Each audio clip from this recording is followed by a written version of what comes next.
আজ রবিবার আর ঘড়ি বলছে এখন সময় 6:30। ঘুমটা ভেঙে গেল অ্যালার্মের আওয়াজে। প্রতিদিনই মোবাইলে অ্যালার্ম দিয়ে রাখি, না হলে ঘুম থেকে ওঠাটা কিন্তু অতটাও সহজ নয়। রাত্রে ঘুমোলেই যে সঙ্গে সঙ্গে ঘুম আসে এমনটাও নয়, ওই যে একটু অভ্যেস রয়েছে রাত্রে গান শুনে তারপর ঘুমোনো। কিছু গান সিলেক্ট করে আমার একটা প্লেলিস্ট করা রয়েছে, যেগুলো রাত্রেবেলায় না শুনলে ঘুমটা কিন্তু অত সহজেও আসে না। তো সেই কারণে ওই যে দেখতে পাচ্ছ ব্লুটুথ হেডফোনটা সবসময় আমার রাত্রেবেলার সঙ্গী। এটা কানে দিয়ে গান শুনতে শুনতে কখন যে ঘুমিয়ে পড়ি জানি না। আবার কখনো এমনটাও হয় যে গান শুনতে শুনতে বন্ধ করতে ভুলে যাই, আর তখন তোমাদের দাদাভাই কান থেকে হেডফোনটা নামিয়ে দেয়, ফোনটা বন্ধ করে রেখে দেয়, এমনটাও হয়। আবার কখনো এমনও হয়েছে যে সারা রাত গান বেজে গেছে, টের পাইনি। তো যাই হোক, বাবান তো ওদিকে রয়েছে মনির বাড়িতে, বেজায় খুশি মনি আর মিশুনের মাঝে। সে তো বড্ড আনন্দে ঘুমোচ্ছে। আর এদিকে তোমাদের দাদাভাই তো ভোর 4টের সময়ই বেরিয়ে গিয়েছে। আর এই যে এখন আমি উঠলাম ঘুম থেকে, বাইরের দরজাটা খুলে নিয়ে ভাবলাম বিছানাটা আজকে বরঞ্চ গুছিয়ে নিই। বিছানা তো ফাঁকাই রয়েছে, বাবান তো আর নেই। অন্যান্য দিনে এই টাইমে বাবান বিছানায় ঘুমিয়ে থাকে, বিছানাটা গুছিয়ে আমার বাইরের কাজে নামা হয় না। ওই বাইরে থেকে এসে বাবানকে তুলে তারপর ঘরটা পরিষ্কার করি। কিন্তু আজকে ভাবলাম যে একদম বিছানাটা পরিষ্কার করে নিয়ে তারপর বাইরের কাজে যাই। বাইরের কাজ সেরে চলে আসা হয়ে গেছে। আর এই যে নিজের জন্য 1 কাপ চা আর 4টি বিস্কুট নিয়ে নিয়েছি। সুপ্রভাত বন্ধুরা, নমস্কার। আমি প্রিয়াঙ্কা। কেমন আছো তোমরা সবাই? আশা করছি সবাই খুব ভালো আছো এবং সুস্থ আছো। আমিও বেশ ভালো আছি, আমার পরিবারও সুস্থ আছে। শিপ্রিয়াস ডেটি লাইফস্টাইল চ্যানেলের আরও একটি নতুন ব্লগে তোমাদের সবাইকে অনেক অনেক স্বাগত জানিয়ে আজকের ব্লগটা এখন থেকে শুরু করছি। ঘড়িতে এখন 7:30। বসে পড়েছি চা নিয়ে। তোমরা অনেকেই আমাকে কমেন্ট করো আমার এই চা খাওয়ার ভিডিওটা তোমাদের দেখতে বেশ ভালো লাগে, সেই কারণেই আর কি চা নিয়ে বসা। ভেবে নিয়েছি প্রতিটা দিনই আবার এই চা খাওয়ার ভিডিওটা আমার ভিডিওতে অবশ্যই রাখবো, চা খাওয়ার ক্লিপটা ভিডিওতে প্রতিদিনই অবশ্যই রাখবো। আর এদিকে দেখতে পাচ্ছ কি শুরু করেছে, ওই দিক থেকে বাবুসোনা চিৎকার করছে আর এদিক থেকে মিঠু চিৎকার করছে, দুইজনে পাল্লা দিয়ে বাইরে বেরোবে। এখন বাইরের উঠোনে না ব্লিচিং দেওয়া হয়েছে, তাই বের করতে পারছি না। তো এই পাশটাতে দেওয়া হয়নি, এই দিকটাতেই বের করবো। তবে চাটা খেয়ে নিই, তারপর কথা বলতে দেবে না, চিৎকার করে পাগল করে দিচ্ছে দুজন মিলে, দুই দিক থেকে দুইজন। গতকাল দুপুরবেলায় খেতে দিয়েছিলাম, সেই দানাগুলো তার থেকে 3টে দানা খেয়েছে, 3টে দানার খোসা ছাড়ানো রয়েছে বাটিতে। সেই দানাগুলো সমস্ত বাটির মধ্যে রয়েছে, কিচ্ছু খাইনি জানো। এইগুলোকে সমস্ত ফেলে দিয়ে গতকাল তোমাদের দাদাভাই ফল নিয়ে এসেছে পুজো করে, তার মধ্যে দেখলাম পাকা পেয়ারা রয়েছে। তো সেইগুলো তখনই তুলে রেখে দিয়েছি, জানি আমার মিঠু খাবে, বাবুসোনা খাবে, তো সেইগুলোই এখন ওকে দিয়ে নেবো। পেয়ারা ভীষণ ভালোবাসে আমার মিঠু খেতে। বাবার নেই, একা একাই চা খেতে হচ্ছে। সকালে চাটা অবশ্য একাই খাই, বাবান তো ঘুম থেকে ওঠে তারপর চা খেয়ে পড়তে বসে।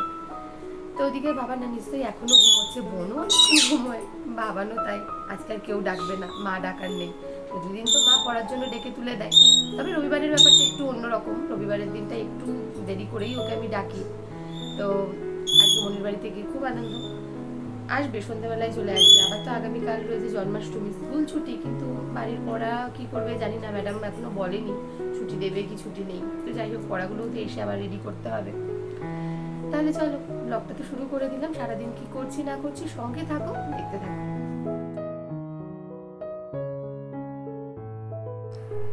এর আগের দিনও বলেছিলাম যে বর্ষার সময় ঘরের মেঝেটা ভীষণই কেমন যেন ঘাম ঘাম মতন হয়, আর তাতে করে না পা দিলেই কেমন যেন পায়ে আঠা আঠা মতো লাগে। আর এদিকে দেখো ঝাড় দিচ্ছি, বারুনের থেকে ধুলোগুলো যেন কিছুতেই যেতে চাইছে না, ওই মেঝেতে আটকে আটকে ধরছে, যেহেতু মেঝেটা একটু ভেজা ভেজা রয়েছে। তবে আজকে সকালের বৃষ্টি হয়নি, তবে বলা যায় না, একটু পরেই হয়তো আবার শুরু হয়ে যাবে।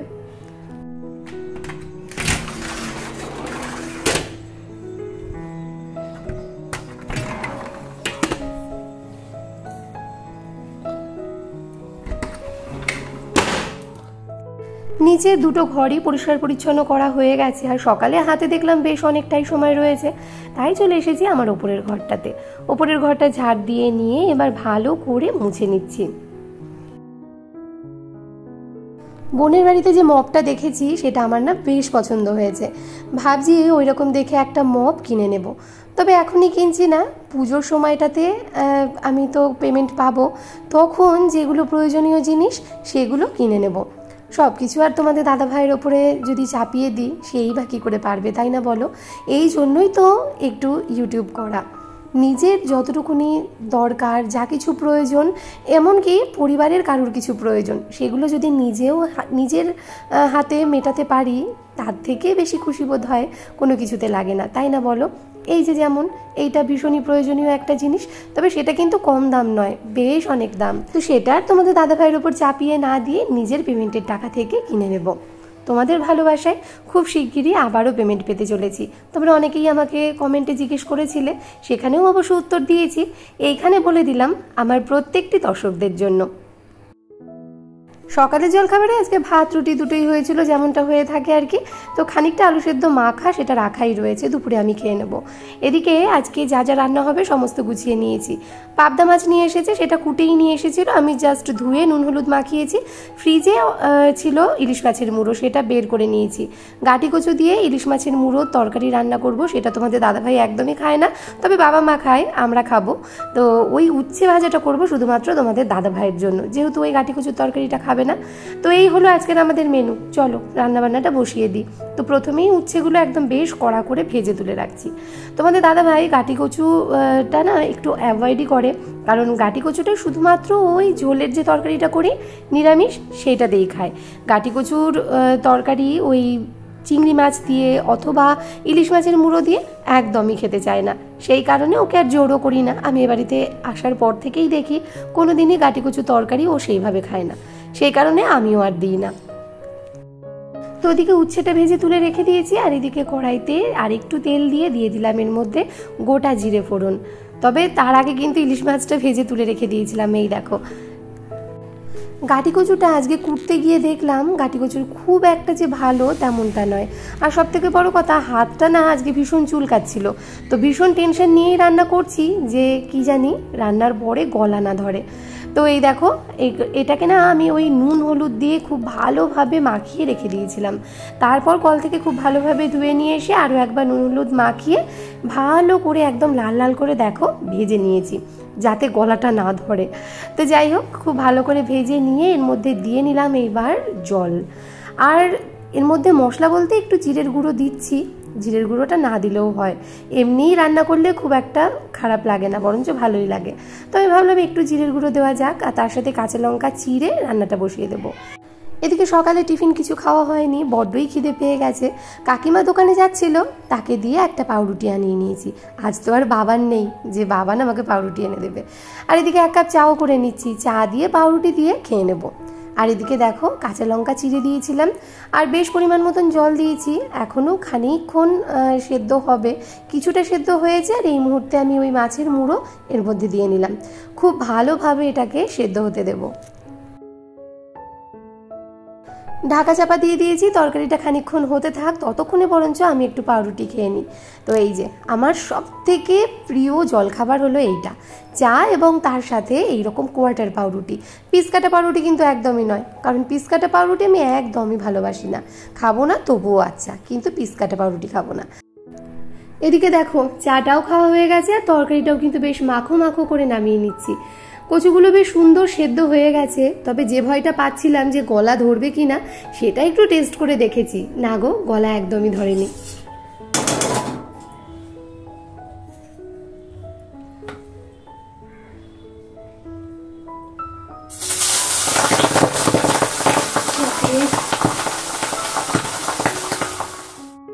এই পাবদা মাছ রান্না করতে আমার যে কি বিরক্ত লাগে যে কি বলবো, ভীষণই ফোটে জানো তো। যদিও বা অল্প তেল দিয়েই রান্না করছি, আর ওদিকে মাছেও কিন্তু আমি কাঁচা সর্ষের তেল মাখিয়ে নিয়েছিলাম, তবুও কেন কি জানি এমনভাবে ছেটে চারিদিকে দেখো একদম তেল ছিটে হয়ে গেছে, আমার গায়েও একদম তেল ভর্তি হয়ে গেছে।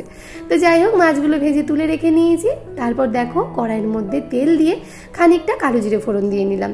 এবার এর মধ্যে ওই শুকনো লঙ্কার গুঁড়ো আর তার সাথে দিয়েছি হলুদ, সমস্তটা দিয়ে নিয়ে এর মধ্যে ওই গ্রেট করে রাখা টমেটো দিয়ে খুব ভালোভাবে একটু টমেটোটাকে কষিয়ে নিচ্ছি। টমেটোটা বেশ নরম হয়ে এসেছে, এবার এর মধ্যে বেটে রাখা কাঁচা লঙ্কা, কালো সর্ষে, সাদা সর্ষে এবং পোস্ত সমস্ত বাটা দিয়ে নিলাম।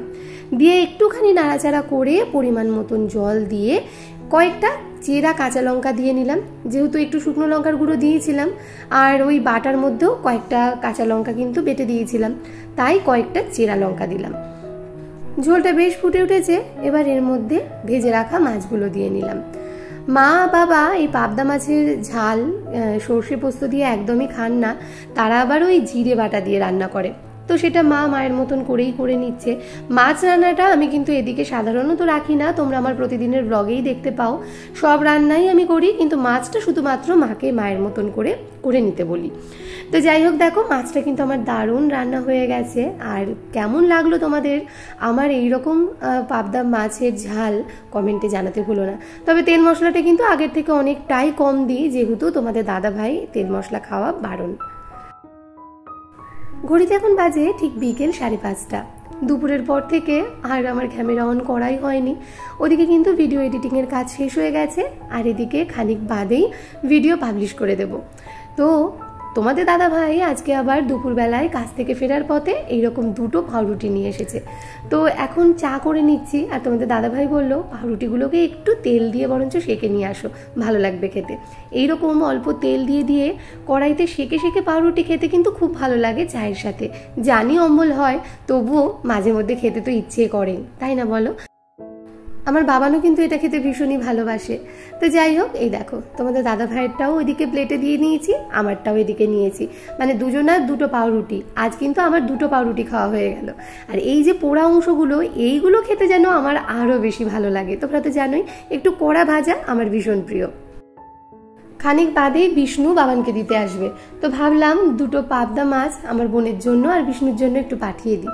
তো এই যে বোনেরই বক্স, এটাতে করে আচার পাঠিয়েছিল, তো এইটা রেডি করে রেখে দিলাম যাতে বিষ্ণু আসলে ওর হাতে দিয়ে দিতে পারি। আসতে ইচ্ছে করছিল না, মাথা ব্যথা করছিল। হ্যাঁ, ডাট তো আছে। এখন কেমন লাগছে?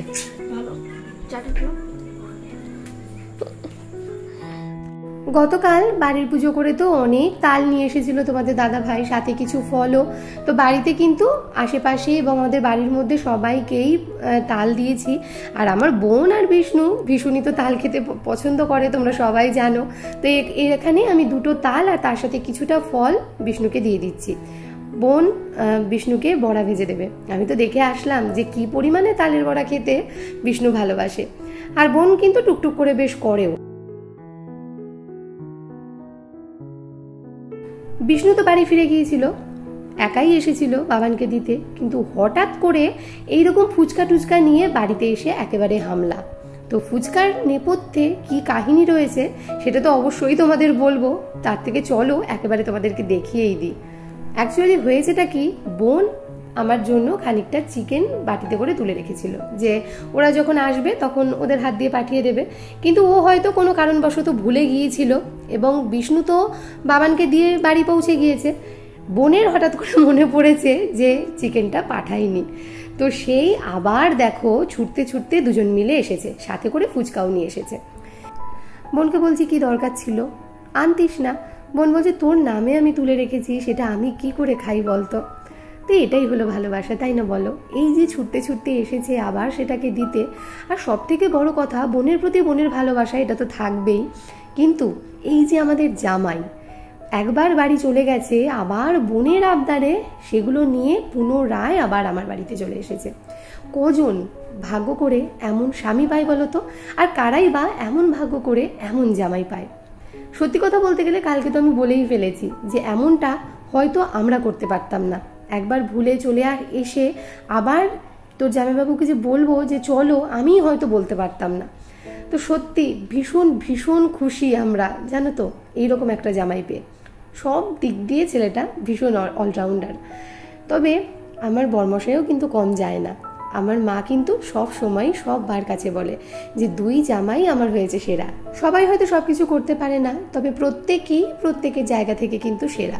আজ এই কথাটা বলতে বাধ্য হচ্ছি তোমাদের সবার সামনে যে আমাদের 2 বোনের স্বামী ভাগ্য কিন্তু সত্যি ভীষণই ভালো। জন্ম জন্মান্তর ধরে যেন আমরা 2 বোন এমন স্বামীই পাই। এইটুকুই ভগবানের কাছে প্রার্থনা। আর এইভাবেই হেসে খেলে সারাটা জীবন যেন আমরা দুই বোনে কাটিয়ে দিতে পারি। কোনো রকম বাইরের কোনো কালো ছায়া আমাদের সম্পর্কের মধ্যে যেন না এসে পড়ে। দুই বোনের ভাব যেন এমনটাই সারা জীবন থাকে, ওর জন্য আমি এবং আমার জন্য ও, একে অপরের পরিপূরক হয়ে যেন আমরা উঠতে পারি। ওরা চলে গেছে অনেকক্ষণ, ভাতটা আজকে বসাতে একটু দেরি হয়ে গেল। তো যাই হোক, এবার ভাতটা 2-1 ফোঁটা দিলেই নামিয়ে উপর করে নেব। তবে বাবান বলেছে আজকে আর ভাত খাবে না, সে রুটি খাবে। তো বাবানের জন্য 2টো রুটি করে দিলাম, তার সাথে রয়েছে চিকেন। তবে বোনের শরীরটা যেহেতু খারাপ, চিকেনটা একটু হালকা পাতলা করেই রান্না করেছে। যাই হোক, খাওয়া তো পড়েই থাকবে, শরীরটা আগে সুস্থ হোক, সেইটাই আমাদের সকলের কাছে কাম্য। আর এদিকে কিছুটা চিকেন রেখে দিলাম, আমি ভাত দিয়ে খেয়ে নেবো। আমার আবার সব রুটি দিয়ে চলে না। এদিকে দেখো, রাতের খাওয়া দাওয়া সমস্ত কমপ্লিট। গ্যাসটা দেখতে পাচ্ছ একদম চকচক করছে, সুন্দর করে মুছে পরিষ্কার করেছি। বাসন কুসন মেজে এখানে উপর করে রাখাও হয়ে গিয়েছে। আর এদিকে ঝমঝম করে বৃষ্টি নেমেছে, এই দেখো কি বৃষ্টি হচ্ছে। তো যাই হোক, এইবার তো শোয়ার পালা, বৃষ্টি হচ্ছে হোক ওর মতন। কালকে সকালটা যেন আবার শুকনো পাই, তাহলে নতুন উদ্যমে আবার পরের দিনের কাজকর্ম শুরু করা যাবে। তাহলে চলো, আজকের ব্লগটা এখানেই শেষ করছি। কেমন লাগলো আজকের ব্লগটা কমেন্টে জানাতে ভুলো না। সবাই ভালো থেকো, সুস্থ থেকো এবং অলওয়েজ হ্যাপি থেকো। আর হ্যাঁ, আমায় মনে রেখো, আমার ব্লগের অপেক্ষায় থেকো। তাহলে আজকের মতন টাটা, আগামী দিন আসছি নতুন একটি ব্লগের সাথে। Good night.